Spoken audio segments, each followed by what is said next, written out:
1.3 million people. That is not a statistic, that is a city. A full, living, breathing city. Erased. Not by a war, not by a plague, by a decision made in a meeting room in Beijing, by men who would never have to move.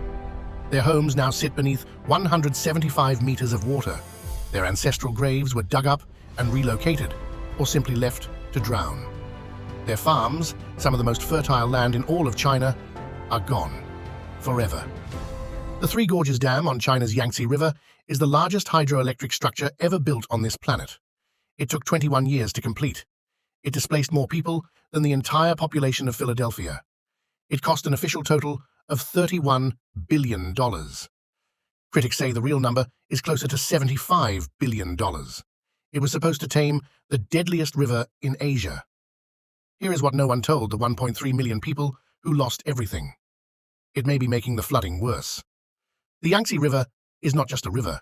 It is China's heartbeat. For 6,400 kilometers, it cuts from the glaciers of Tibet to the East China Sea. Over 400 million people live along its banks. It carries more cargo than any waterway in the world. And for centuries, it killed. In the past 2,000 years, the Yangtze has flooded catastrophically 215 times. The flood of 1931 killed up to 4 million people. The flood of 1954 killed 33,000. The flood of 1991 killed approximately 3,000 and left millions homeless. Each time, China buried its dead and waited for the next one. The idea of a great dam at the Three Gorges, where the river narrows between sheer ancient cliffs, was not new. Sun Yat-sen first proposed it in 1919. Mao Zedong dreamed about it and wrote poetry about it. American engineers studied it in the 1940s before the Communist Revolution ended that cooperation. But the project that would finally go forward belonged to one man, Premier Li Peng. Li Peng had been trained as an engineer in the Soviet Union. He believed in grand, centralized solutions. He believed China's future required controlled rivers, massive power generation, and modernized inland shipping. The Three Gorges Dam, he argued, would do all three. It would stop the floods that had tormented China for millennia. It would generate 18,000 megawatts of clean hydroelectric power, nearly 1/10 of China's entire electricity need at the time. And it would open the deep interior of the country to ocean-going cargo ships, turning the city of Chongqing, 2,250 kilometers upstream, into a functioning seaport. The official government estimate to build it, $22.5 billion. The project would protect 50 million people downstream. In 1992, Li Peng brought it to a vote before the National People's Congress. The dam was approved. China began to prepare. The world watched. And for a moment, just a moment, it looked like it was going to work. Construction officially begins on December 14, 1994. 20,000 workers arrive at the Yangtze, then more. At peak construction, the workforce reaches 40,000 people, working around the clock in 3 shifts. The site never goes dark. The numbers are staggering. The dam will be 2,335 meters long, 1.5 miles of concrete wall. It will stand 185 meters tall. It will require 27.2 million cubic meters of concrete, poured continuously for years. It will use 463,000 metric tons of steel, enough to build 63 Eiffel Towers. To divert the Yangtze during construction, engineers dig a channel through an entire mountain. The river is redirected. For the first time in recorded history, the natural course of the Yangtze River is stopped. In 1997, under the gaze of President Jiang Zemin and live television cameras, workers dump the final loads of rock into the cofferdams and close the last gap. The river rises. The engineers cheer. State television broadcasts it to the nation as a moment of historic triumph. The reservoir begins to form. By 2003, water will be released into it for the first time. By 2006, the main dam wall will be complete.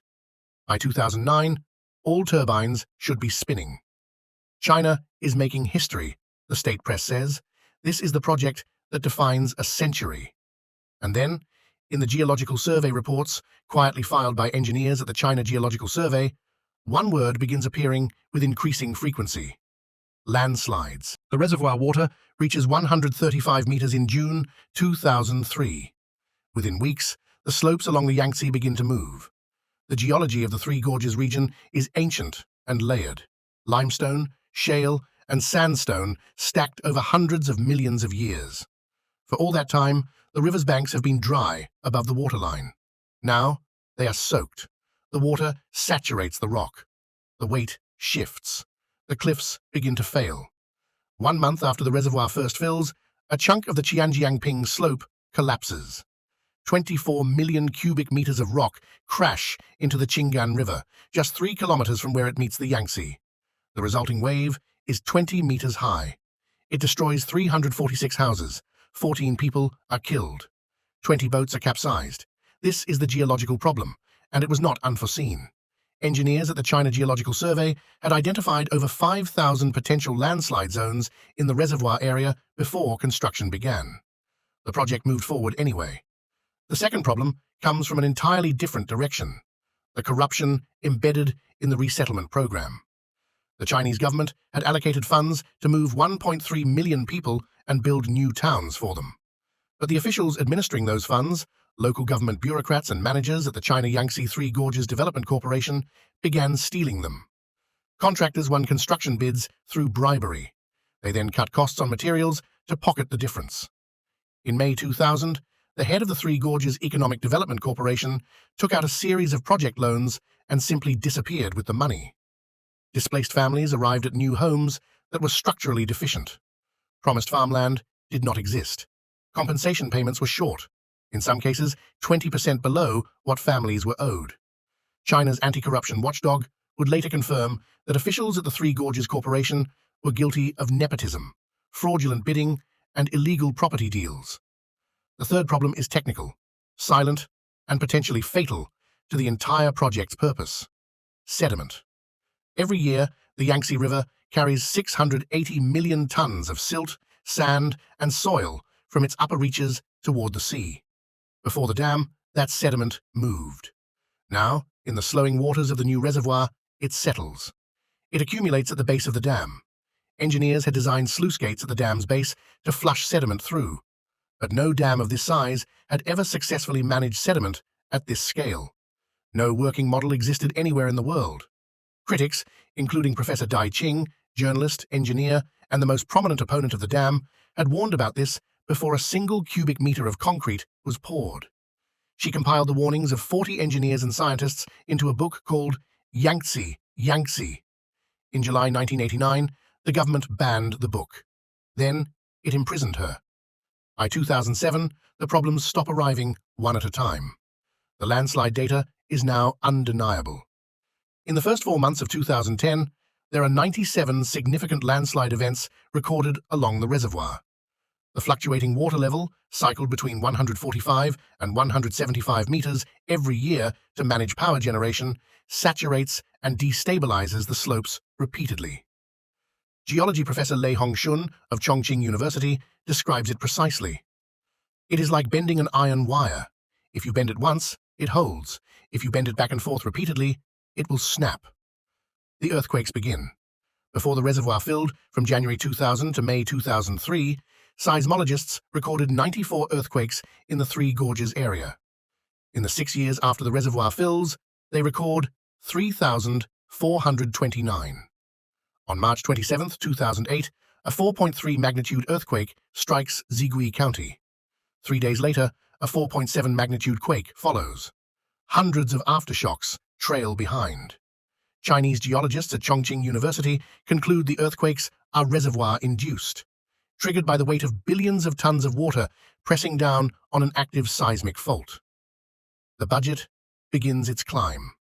The original official estimate was $22.5 billion. By 2002, independent analysts have revised the total to $75 billion, when all costs, construction, resettlement, and environmental remediation are properly counted. In 2009, the Chinese government's own report acknowledges that resettlement costs alone will require an additional $25 billion beyond the initial allocation. The State Council, led by Premier Wen Jiabao, is forced to publicly admit to urgent problems. It announces a further $3 billion will be needed immediately for landslide management, pollution cleanup, and additional relocation. The public pays for it directly.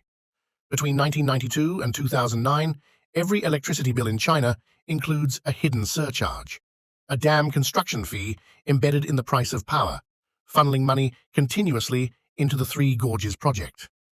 The public, until 2009, does not know this fee exists. Internationally, the project is also losing credibility. In 1993, the United States Bureau of Reclamation withdraws all technical support. The World Bank, under pressure from environmental groups, refuses to loan money to the project. 11 nations had initially pledged financing. One by one, they stepped back. The moment when the project could have been saved came in 1989. The State Council had agreed to suspend construction plans for 5 years. Engineers had proposed an alternative: build a series of smaller dams on the Yangtze's tributaries. The cost would be a fraction. The displacement would be minimal. The flood control and power generation would be roughly equivalent. Premier Li Peng rejected the alternative, suppressed the debate, and pushed through the Congress vote 3 years later. The window closed. The concrete poured. In 2007, Premier Wen Jiabao's State Council does something that shocks the Chinese political establishment. It publicly admits the dam has failed on multiple fronts. At a forum reported by the state news agency Xinhua, Chinese officials and scientists acknowledge that the dam has caused an increase in landslides, triggered earthquakes, damaged water quality, and disrupted the ecosystems of the entire Yangtze Basin. This is not a foreign report. This is the Chinese government saying it out loud. The Yangtze River dolphin, the baiji, is declared functionally extinct in 2006, the first cetacean driven to extinction by humans in recorded history. The Chinese paddlefish, which survived on this planet for 140 million years, is declared extinct in 2022, with the last confirmed sighting in 2003. The Yangtze finless porpoise, estimated at 6,000 animals in the 1990s, falls to fewer than 400. 1 billion tons of untreated wastewater flows annually from Chongqing into the Three Gorges Reservoir. In January 2008, Chinese state newspaper, China Daily, reports that the Yangtze has reached its lowest level in 142 years. An official with the Yangtze River Water Resources Commission acknowledges that the dam has reduced the river's downstream flow volume by 50%. The city of Chongqing, upstream, complains publicly that flood prevention now forces a choice: drown Chongqing to save Wuhan, or drown Wuhan to save Chongqing. The dam that was built to stop floods may be making them harder to manage. State media, for the first time, runs stories questioning whether the project was worth its cost. The government that suppressed debate in 1989, imprisoned critics, and banned books now quotes those same critics' findings in official policy documents. Dai Qing, released from prison 18 years earlier, watches the vindication arrive in government reports that use her language. She calls the dam a government that built a structure and destroyed a river. The government's response is to spend more. An additional $3 billion is allocated for landslide monitoring and riverbank reinforcement. Disaster early warning systems are installed along 600 kilometers of reservoir shoreline. New environmental protection funds are pledged. Engineers begin re-examining the sediment flushing system. A network of additional dams, the Wudongde, Baihetan, Shiluodu, and Xiangjiaba dams, upstream on the Jinsha River, is accelerated. Their combined capacity of 38,500 megawatts is nearly double that of Three Gorges itself. They are built in part to trap sediment before it reaches the Three Gorges Reservoir. China has now built the solution to its dam inside the dam it built to solve a different problem. The resettlement program is revisited.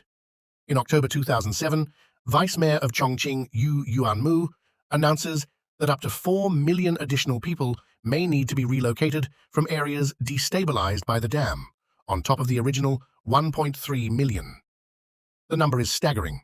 The government's own resettlement of the first 1.3 million had already failed by multiple official measures.